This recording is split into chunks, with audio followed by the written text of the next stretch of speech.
Hola chicos, bienvenidos a esta segunda parte de la sintaxis de la imagen enfocada en la línea y iniciamos con un ejemplo práctico de cómo se utilizan esos conceptos que vimos en la parte teórica en los dibujos diarios que utilizamos en la profesión. Esta en particular son una serie de dibujos que realicé para analizar una obra arquitectónica que se llama Ronchamp, que es una capilla que se encuentra en Francia, obra por el arquitecto Le Corbusier. Probablemente ustedes todavía no conozcan de esta obra, pero eventualmente en la carrera se toparán con ella, porque es de bastante referencia en el siglo XX como arquitectura. Bien, pasando directamente a los dibujos, podemos ver que ellos están realizados con grafito, utilizando también marcador y tratan de describir lo que es la realidad física de esa obra. Como se ubica en una colina, pues yo utilizo esta línea curva para indicar esa colina y indico como la sinuosidad, lo volumétrico de la colina con esta línea discontinua y serpenteante. Y para darle jerarquía a lo que es la silueta de la obra, pues utilizo el peso de la línea, peso grande, para que destaque sobre la composición. Yo utilizo línea simbólica para enfatizar aún más su importancia. Y una especie de línea segmentada para indicar que se ve desde aquí y estás viéndola acá. Este tipo de dibujos estaban complementados con un texto y pues como que la imagen se correlacionaba con lo que el texto decía. Es difícil que un dibujo pueda representar todo de una sola vez, especialmente cuando no manejamos los códigos de esa obra, pero imagen y texto se combinan bastante bien. Este es otro ejemplo donde yo quería explicar que la cubierta pues tiene ese carácter volumétrico y utilicé el peso de la línea para darle énfasis y línea simbólica para indicar su sinuosidad. Fíjense que ella tiene esta característica en su planta y entonces utilizo los recursos de la línea para destacarlo. Aquí hay otros ejemplos de la línea. Fíjense que hay línea más suelta, línea simbólica, línea con confianza, a pesar de que no es totalmente precisa, perfecta, 90 grados, pero le da un carácter más espontáneo, más expresivo, que también es válido principalmente para el diálogo hacia uno mismo. Fíjense que yo utilizo la línea tipo caracolito para indicar el sol, y entonces utilizo las flechas para señalar cómo son la dirección de los rayos solares y cómo impactan en el interior del edificio. Y lo mismo lo puedo hacer con color. Entonces se combinan los elementos visuales que conforman a la línea, yo los utilizo a mi favor para representar todos estos conceptos. Aquí hay otros ejemplos donde yo utilizo la línea segmentada para indicar que este espacio, si bien no está bajo cubierta, pertenece a lo que es una capilla a cielo abierto. Y lo complemento con texto. También utilizo esta línea segmentada para indicar que la porción del techo se eleva para dejar paso a lo que es el interior y poder apreciarlo. Este es un uso interesante interesante de la línea porque se basa en la simbología de las ondas para señalar cómo funcionaría la acústica en el espacio. Aquí vemos otros usos de la línea. Este, por cierto, es una fotocopia. Y da paso para que yo siga explorando lo que es la silueta del edificio y cómo utilizo este tipo de línea con color para indicar cuáles son los centros de atracción. Y aquí también trato yo de indicar cómo funciona lo que es la jerarquía del espacio. O sea, cómo él se destaca dentro de ese entorno natural, las curvas. Fíjense que también utilizo el color, la flecha para señalar dónde se encuentra la capilla vista desde el pueblo que la acompaña. Yo cómo utilizo la línea color rojo sinuosa para indicar cómo había un uso de la teoría musical que permitió tener esta posición de las ventanas. Aquí utilizo esta línea para indicar que está cortado en el dibujo. Eso lo veremos más adelante en la materia y va a ser muy importante para lo que es la representación arquitectónica, pero ya está implícito aquí. Esta es otra obra. Utilizo la línea, la flecha, el peso visual para poder señalar que el techo comprime al edificio, o sea, tenía esa concavidad hacia adentro y el terreno hacia arriba y entonces uno se sentía como apretado en el espacio. Fíjense que aquí utilizo lo que vimos de trama y contratrama para indicar lo que es valores dentro del espacio, las flechas, el color, todo lo que les enseñé en las clases anteriores. Y fíjense que acá pues, también utilizo la línea con color para indicar cómo sería la circulación dentro del espacio y cómo la silueta del edificio es también como una metáfora, una analogía visual, o que es el contorno, el contexto natural, mejor dicho.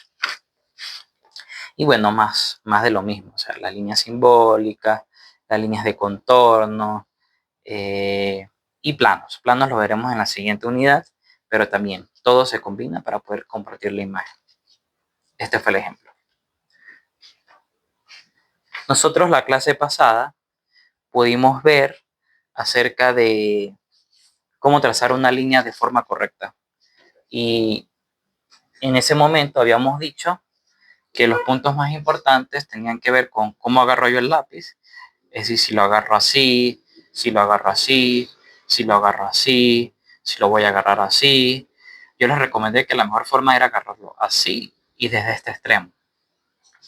Les indiqué que también hay un tipo de punta que afecta cómo se usa el dibujo. Lo que pasa es que en ese momento estábamos usando el lápiz y no teníamos cómo explorar. Pero aquí que estoy usando un marcador, fíjense que él me ofrece 3 tipos de punta en función de cómo yo lo sujete y cómo lo ponga en ángulo con el papel. Eso no, es importante saberlo, porque si a mí me interesa una línea gruesa, pues yo tengo que colocar el instrumento de dibujo en una posición que me ofrezca esas posibilidades. Y si me interesa una línea delgada, pues yo tengo que colocar el instrumento en una posición que me ofrezca eso. El tercer tip tenía que ver con cómo usar el brazo. O sea, no puedo o no es recomendable dibujar solamente de los dedos, porque los dedos tienen un rango de movimiento corto. O sea, a lo sumo, este es el rango de movimiento corto. Si tengo que hacer una línea de aquí a acá y solo uso dedos, pues miren, la línea peluda. Pero si uso el poder de mi brazo, el poder de mi codo, el poder de la muñeca, se amplían mis capacidades. Y es donde viene el otro tip, o sea, rotar la hoja. Yo busco la posición más cómoda para trazar esas líneas que a mí me interesan. De manera tal de que mi brazo que traza las líneas se mantiene fijo y lo que va rotando es la hoja. El otro tip tenía que ver con calibrar, apuntear o simular, ¿sí? Como tantear dónde iba a ir la línea. O sea, si yo tengo que marcar esta línea que una estos 2 puntos, antes de irme desesperado a trazar la línea, yo puedo calibrar mi precisión. Y con práctica lo voy a poder lograr. Eso tenía que ver también con lo que es la fuerza con que yo hago la línea. ¿Ves? Una línea súper delgada, así ejerzo poca fuerza sobre la línea, pues una línea que me permite moverme con más velocidad. Pero si necesito una línea más gruesa y presiono muy duro, o sea, voy en contra del papel y es normal que la línea salga choreta. Entonces vimos fuerza y presión. Y por último tenía que ver con ir hacia el error. O sea, si yo sé que mi línea, mi brazo, mi forma de dibujar tiene un movimiento particular, pues yo lo incorporo como parte de mi estilo y hago que se vea bien. Y un tip que no les mencioné, pero que es importante nunca olvidar, es que hay que apuntar hacia el final. O sea, si yo quiero marcar una línea que conecte estos 2 puntos, mi atención no tiene que estar tanto aquí, sino hacia dónde va la línea.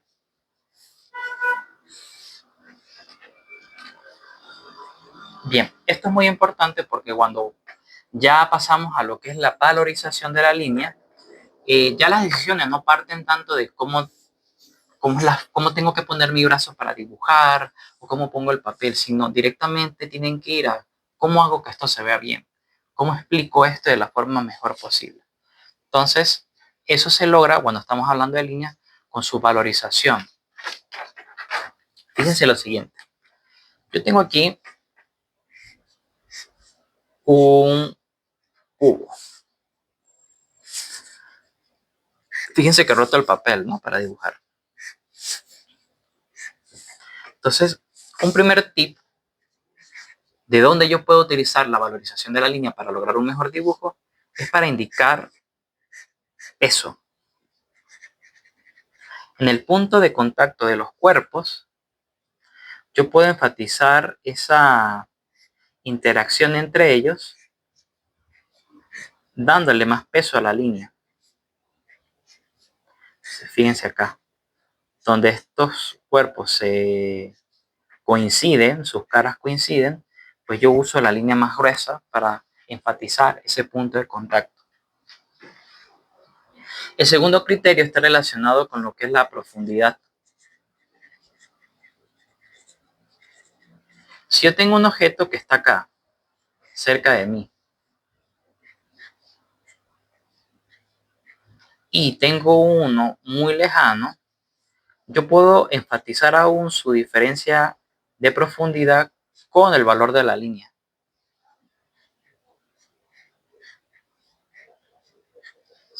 ¿Se ven? Que este objeto se ve más cerca de nosotros. O incluso si hay un solape. Si yo, por ejemplo, tengo un cuerpo que solapa a otro, yo puedo enfatizar esa realidad de solape dándole mayor peso a la línea.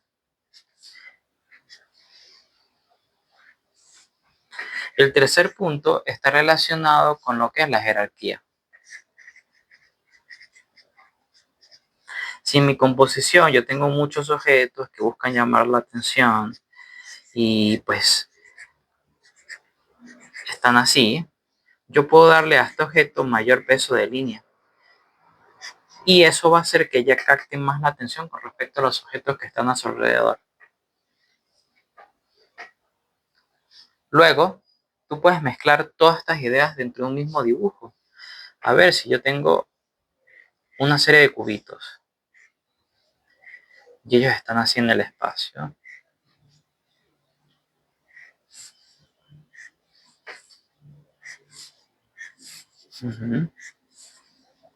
Vamos a dibujar una pirámide. Vamos a dibujar una esfera.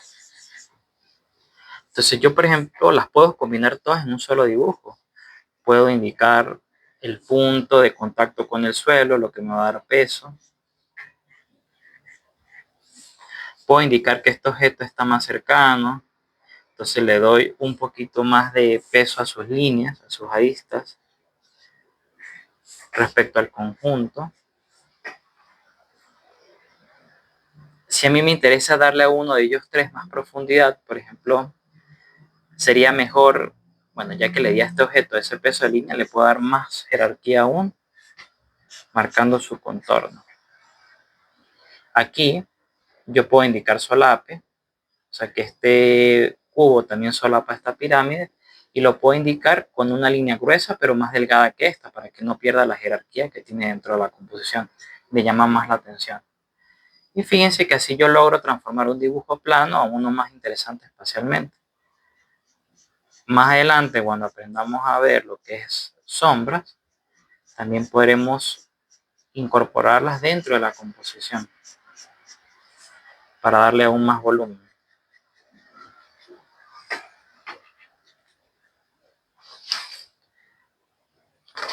¿Qué ideas quiero que se lleven ustedes de esta lección?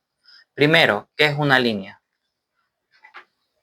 Que puede ser dos puntos que se unen en el espacio, una línea que un objeto que fue estirado de una dimensión prima más sobre las otras. O sea, aprendan y recuerden cuáles son las formas en que la línea se puede presentar en una composición. Aprendimos que la línea tiene una serie de componentes que nos permiten jugar con ella y darles distintas posibilidades de expresión visual, jugando con su peso, con su dirección, con los extremos, o sea, si son flechitas, si son puntitos, el cuerpo y el color, si yo utilizo una línea así o continua, si utilizo colores para también darle otra riqueza. Todo eso es importante entenderlo para fines de expresión arquitectónica. Y por último, la última sección de la clase que tenía que ver con la valorización de la línea como una forma de aplicar todo esto que vimos en un dibujo y darle mayor calidad espacial. Entonces, gracias por su atención, chicos. Si tienen alguna duda, ya saben por dónde hacérmela llegar.